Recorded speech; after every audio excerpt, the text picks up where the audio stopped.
गुरुजी, शुक्राना गुरुजी, सारी संगत जी को जय गुरुजी।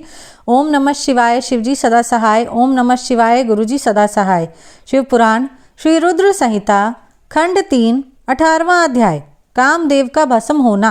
ब्रह्मा जी बोले, हे मुनि नारद, कामदेव अपनी पत्नी रति और वसंत ऋतु को अपने साथ लेकर हिमालय पर्वत पर पहुंचे, जहां त्रिलोकीनाथ भगवान शिव शंकर तपस्या में मगन बैठे थे। कामदेव ने शिवजी पर अपने बाण चलाए। इन बाणों के प्रभाव से शिवजी के हृदय में देवी पार्वती के प्रति आकर्षण होने लगा तथा उनका ध्यान तपस्या से हटने लगा। ऐसी स्थिति देख महायोगी शिव अत्यंत आश्चर्यचकित हुए और मन में सोचने लगे कि मैं क्यों अपना ध्यान एकाग्रचित नहीं कर पा रहा हूँ। मेरी तपस्या में यह कैसा विघ्न आ रहा है। अपने मन में यह सोचकर भगवान शिव इधर उधर चारों ओर देखने लगे। जब महादेव जी की दृष्टि दिशाओं पर पड़ी तो वे भी डर के मारे कांपने लगी। तभी भगवान शिव की दृष्टि सामने छिपे हुए कामदेव पर पड़ी।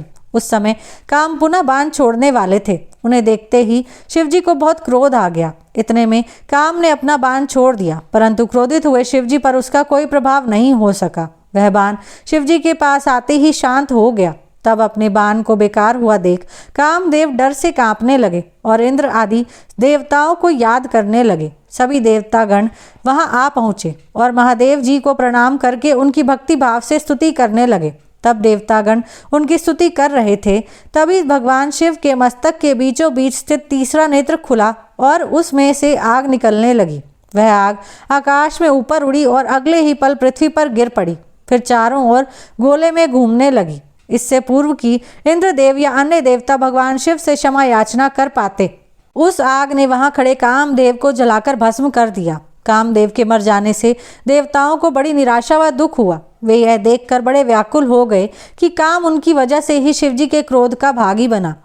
कामदेव के अग्नि में जलने का दृश्य देखकर वहां उपस्थित देवी पार्वती और उनकी सखियां भी अत्यंत भयभीत हो गईं। उनका शरीर जड़ हो गया, जैसे शरीर का खून सफेद हो गया हो। पार्वती अपनी सखियों के साथ तुरंत अपने घर की ओर चली गई। कामदेव की पत्नी रति तो मूर्छित होकर गिर पड़ी। मूर्छा टूटने पर वह जोर जोर से विलाप करने लगी। अब मैं क्या करूं, कहाँ जाऊं? देवताओं ने मेरे साथ बहुत बुरा किया, जो मेरे पति को यहाँ भेजकर शिवजी के क्रोध की अग्नि में भस्म करा दिया। हे स्वामी, हे प्राण प्रिय, ये आपको क्या हो गया? इस प्रकार देवी रति रोती बिलखती हुई अपने सिर के बालों को जोर से नोचने लगी। उनके करुण क्रंदन को सुनकर समस्त चराचर जीव भी अत्यंत दुखी हो गए। तत्पश्चात इंद्र आदि देवता वहां देवी रति को धैर्य देते हुए उन्हें समझाने लगे। देवता बोले, हे देवी, आप अपने पति कामदेव के शरीर की भस्म का थोड़ा सा अंश अपने पास रख लो और अनावश्यक भय से मुक्त हो जाओ।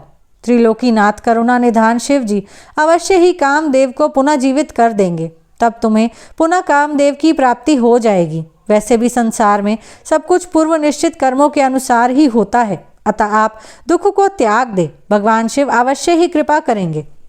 इस प्रकार देवी रति को अनेक आश्वासन देकर सभी देवता शिवजी के पास गए और उन्हें प्रणाम करते हुए कहने लगे, हे भक्तवत्सल, हे त्रिलोकीनाथ भगवान, आप कामदेव के ऊपर किए अपने क्रोध पर पुनः विचार अवश्य करिए। कामदेव यह कार्य अपने लिए नहीं कर रहे थे, इसमें उनका निजी स्वार्थ कतई नहीं था।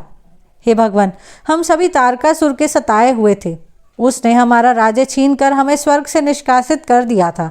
इसलिए तारकासुर का विनाश करने के लिए ही कामदेव ने यह कार्य किया था। आप कृपा करके अपने क्रोध को शांत करें और रोती बिलखती कामदेव की पत्नी रति को समझाने की कृपा करें, उसे सांत्वना दे, अन्यथा हम सब यही समझेंगे कि आप हम सभी देवताओं और मनुष्यों का संहार करना चाहते हैं। हे प्रभु, कृपा कर रति का शोक दूर करें। तब सदाशिव बोले, हे देवगणों, हे ऋषियों, मेरे क्रोध के कारण मैंने कामदेव को अपने तीसरे नेत्र से भस्म कर दिया है। जो कुछ हो गया है उसको अब बदला नहीं जा सकता, परंतु कामदेव का पुनर्जन्म अवश्य होगा जब विष्णु भगवान श्री कृष्ण का अवतार लेंगे और पत्नी रुक्मणी को अपनी पत्नी के रूप में स्वीकारेंगे। तब देवी रुक्मणी के गर्भ से श्री कृष्ण के पुत्र के रूप में कामदेव जन्म लेंगे। समय कामदेव प्रद्युम्न नाम से जाने जाएंगे।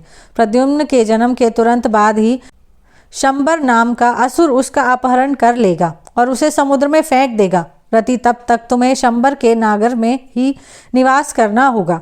वहीं पर तुम्हें अपने पति कामदेव की प्रद्युम्न के रूप में प्राप्ति होगी। वहीं पर प्रद्युम्न के द्वारा शंबरासुर का वध होगा। भगवान शिव की बात सुनकर देवताओं ने प्रसन्नता पूर्वक उन्हें प्रणाम किया और बोले, हे देवादिदेव महादेव, करुणा निधान, आप कामदेव को जीवन दान दें और कामदेव के पुनर्जन्म तक देवी रति के प्राणों की रक्षा करें। देवताओं की यह बात सुनकर करुणा निधान भगवान शिव ने कहा कि मैं कामदेव को अवश्य ही जीवित कर दूंगा।